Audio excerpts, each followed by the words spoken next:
During the pick and place operation, components are placed on the board on the paste deposits.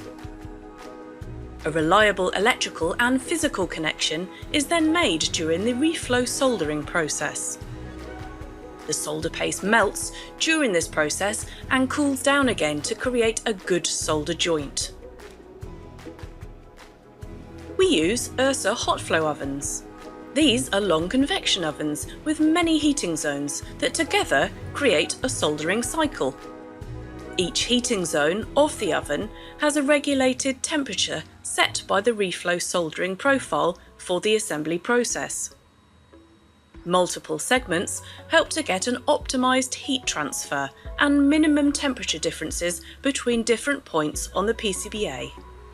The reflow profile is influenced by the number of layers in the PCB, the copper distribution on the board, and the number and size of components. Reflow profiles usually have 4 stages: preheat, thermal soak, reflow and cooling. The aim of the preheating stage is to raise the temperature, heating the board and the components evenly. The temperature gradient is important because if temperatures change too quickly, it can cause damage to components. During the thermal soak, the flux is activated to reduce oxidization of pads and leads of components and improve solder wetting. In the third section, the solder paste melts or reflows, and the process reaches its maximum temperature.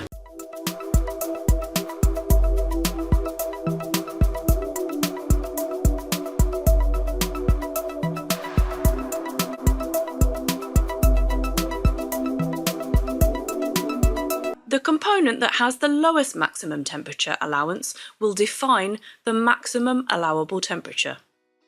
The process board is cooling down in the last zones of the reflow oven.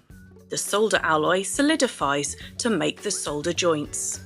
If the reflow profiles, or if the process is not well optimised, this can lead to poor or non-wetting of the solder joints, damaged components or cold soldering. After soldering, the boards are inspected in detail.